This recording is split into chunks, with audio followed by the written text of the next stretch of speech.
Hi, I'm Sam Hawley, coming to you from Gadigal land. This is ABC News Daily.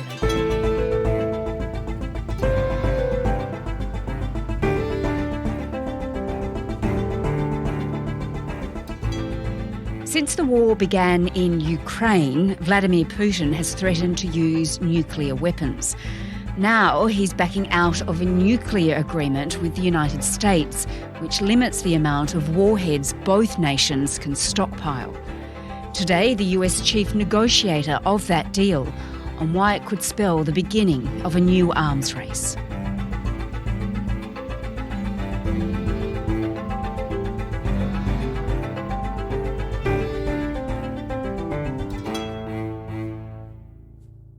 My name is Rose Gottemoeller. I am the Stephen B. Hawsey Lecturer here at Stanford University, the Friedman Spogli Institute Center for International Security and Cooperation. Rose, last month, Vladimir Putin gave his annual State of the Nation address, and it went for a whopping 100 minutes. Vladimir Vladimirovich Putin. But right at the end, he said something that worried the world. Прозвучало заявление Североатлантического альянса. The president of the Russian Federation announced that Russia was going to suspend its participation in the New START treaty, which is a treaty limiting and controlling strategic nuclear arms. These are the weapons that the United States and Russian Federation target at each other. He said that the Russian Federation is very concerned, I would say even angry, about the support that the United States and its NATO allies are rendering to Ukraine in its defensive fight against the Russian invasion. Как они выражаются, вернуться к выполнению договора о стратегических наступательных. And for that reason, the Russian Federation would suspend its participation in the New START treaty while at the same time staying within the limits of the treaty. Just tell me a bit more about this New START agreement, because you were actually part of the negotiations, weren't you? Yes, I was the chief negotiator on the U.S. side for the New START treaty in 2009 and 2010. New START is part of a long line of arms control treaties and agreements that the United States and USSR, now Russia, have been really negotiating and putting into force since 1972, the first SALT agreement, Strategic Arms Limitation Agreement. The Soviet Union and the United States. Each country has to take some initiative, but the overall balance of mutual restraint, cutting down on the overall dependence on nuclear weapons, is what counts. So we have been really working to control, limit, and reduce nuclear weapons for 50 years at this point. And it's always been seen as in the absolute national security interests of both countries, because it gives us a great deal of predictability about what the other side is doing with their strategic nuclear weapons. And this New START agreement was signed in April 2010 by Barack Obama. The idea is simple. The United States and Russia have a responsibility to work together to reduce our arsenals. Tell me, what are the limits that it imposes? The New START treaty, which entered into force in February of 2011, includes limits on intercontinental ballistic missiles, submarine-launched ballistic missiles, and weapons that are carried on heavy long-range bombers. After nearly a full year of negotiations, we completed an agreement earlier this year that cuts by a third the number of long-range nuclear weapons and delivery vehicles that the United States and Russia can deploy. The United States and the Soviet Union deployed in the beginning of the 90s 12,000 warheads. The first Strategic Arms Reduction Treaty, they brought that number down to 6,000 each. And then by 2002, when the Moscow Treaty entered into force, they brought the number down to 2,200 each. And now we're down to 1,550 nuclear warheads each side deploys under New START. So it's been an enormous reduction in the past 30 years. And it's between these two nations, the US and Russia alone, because they account for most of the world's nuclear weapons. Well, absolutely right. We have each of us approximately 4,000. Of that number, 1,550 are deployed and ready to launch at a moment's notice.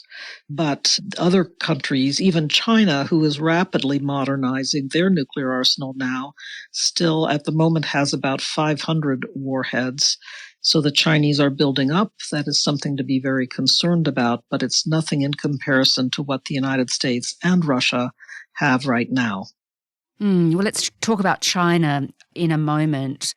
But just tell me, how does this work, this agreement? How often do Russia and the United States check each other's weapons, and what's happened in recent times due to COVID? Well, the United States and Russian Federation, under the New START Treaty, conducted on-site inspections 18 times a year. Now, with the COVID pandemic in June of 2020, because it was unsafe for inspectors to go to each other's country, at that point, we both agreed that we would suspend inspections for a limited period. In 2022, the United States and Russia agreed that we could start again on-site inspection. The U.S. and the Russian Federation should resume the full implementation of the New START Treaty without delay. But the Russians, in the end of the day, I think they were getting some political guidance from the Kremlin that actually, no, they weren't going to resume on-site inspection.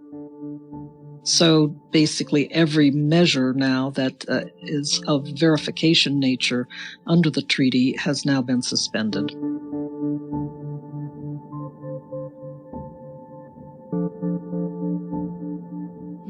Okay, so Rose, I want to have a look with you at what Vladimir Putin is up to. I mean, he hasn't pulled out immediately, but he will leave the deal when it expires in 2026.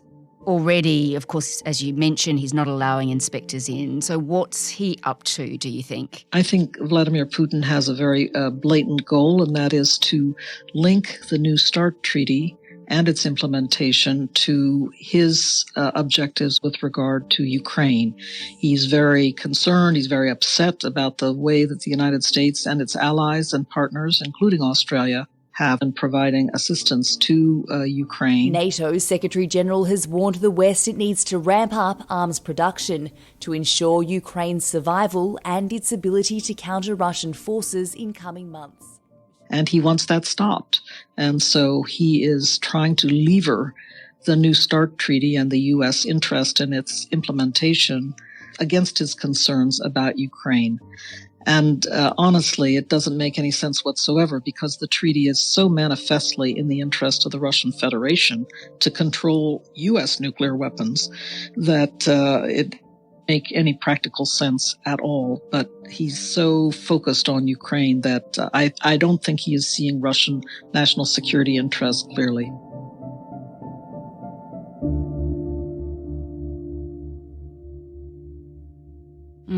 And you mentioned China and the build-up of its nuclear weapons before. And this all comes as China has pledged a deeper partnership with Russia. China's top diplomat has met Vladimir Putin recently. We are willing to work with Russia to maintain strategic focus and safeguard the legitimate rights and interests of our two countries. Is that significant in all of this cozying up between Beijing and Moscow? Look, Xi Jinping and Vladimir Putin agreed on February 4th, a couple of weeks before the invasion last February 24th, that they were going to have a partnership without limits.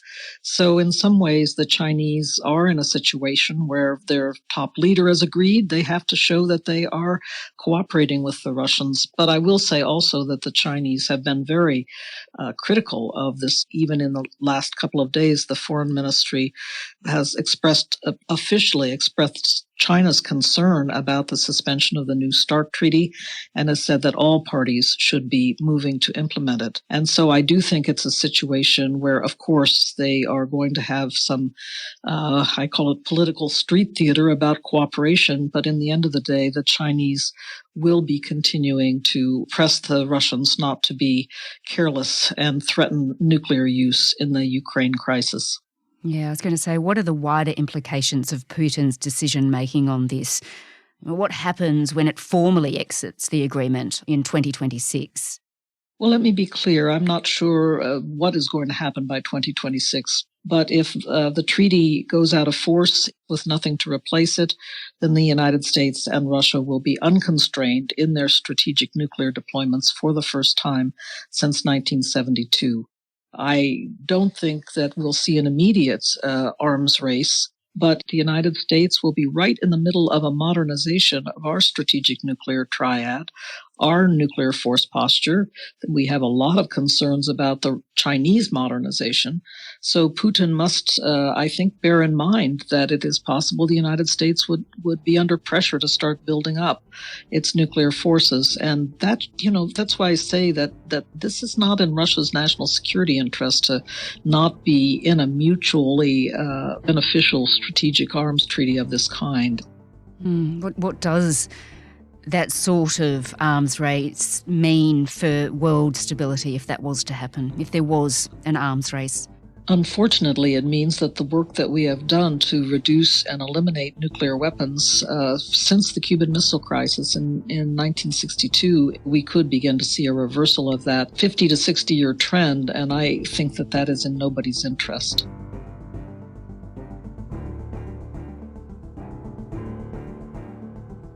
Rose Gottemoeller is a former Deputy Secretary General of NATO and the former US Chief Negotiator on the New START nuclear agreement. If you want to hear about where the war in Ukraine is up to, have a look for our episode 1 Year of Russia's War, What's Next, from the 20th of February. This episode was produced by Flint Duxfield, Sydney Peed, Chris Dengate and Sam Dunn, who also did the mix. Our supervising producer is Stephen Smiley. To get in touch with the team, email us on ABC News Daily at abc.net.au. Thanks for listening.